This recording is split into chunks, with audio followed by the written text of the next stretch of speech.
देखिए बच्चों, जो संख्या पद्धति में अभी मैंने आपको विस्तार से बताया उसे एक नए फॉर्मेट में नए तरीके से प्रस्तुत करने की कोशिश कर रहा हूं। अभी आपको क्या बताया मैंने? प्राकृत संख्या किसे कहते हैं? ऐसी संख्याएं जिनका प्रयोग गिनती के लिए किया जाए, यानी कि एक से शुरू होकर के 1 2 3 ऐसी सभी संख्याएं जो एक से शुरू हो और जिनका कोई अंत ना हो, उसे हम क्या कहते हैं? एन यानी कि प्राकृत संख्याएं। और उसे हम कहां से दर्शाते हैं? 1 से लेके 1 2 3 और कोई जिसका अंत ना हो, अनंत। अगर इसमें एक नया सदस्य जोड़ दिया जाए, क्या जोड़ दिया जाए? एक जीरो और जोड़ दो। क्या जोड़ दो?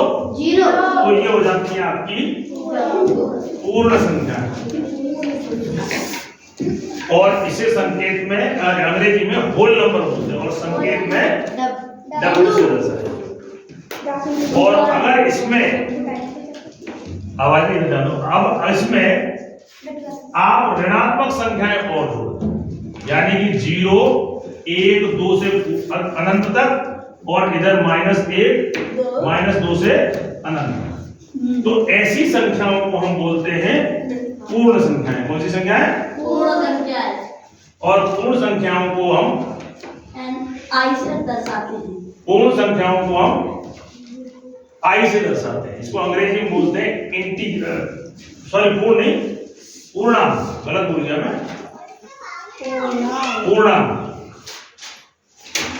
पूर्णांक इसे अंग्रेजी में हम इंटीजर कहते हैं, इसलिए आई से इसको अंकित किया जाता है।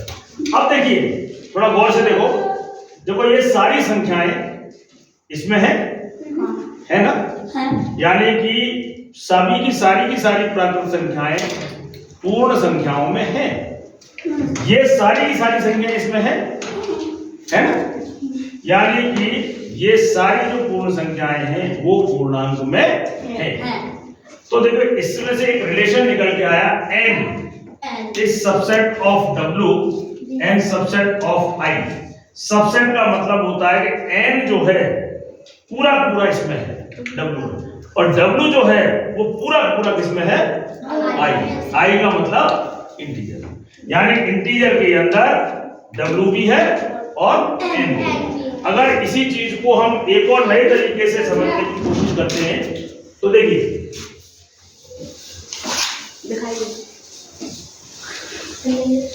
मैं एक छोटा सा सर्कल बनाता हूं और इसे कहता हूं n। क्या कहता हूं? n का मतलब 1 2 3 4, इस तरह, ठीक है ना? और w क्या है? इससे बड़ा है। क्यों? क्योंकि इसमें एक संख्या और ज्यादा है, और वो कौन सी ज्यादा है?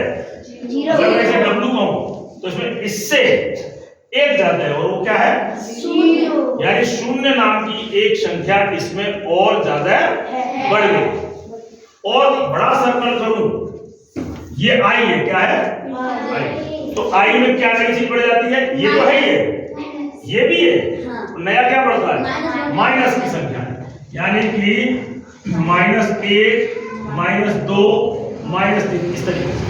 यानी कि दूसरे शब्दों में कहें तो ऋण पूर्णांक बढ़ जाते हैं। जो आपका पहले से है, यानी कि w जो है, पूर्ण संख्याएं जो हैं उसमें ऋण पूर्णांक और जोड़ दो तो आपका नया समुच्चय बनता है इंटीजर्स, यानी कि पूर्णांक। नया ठीक।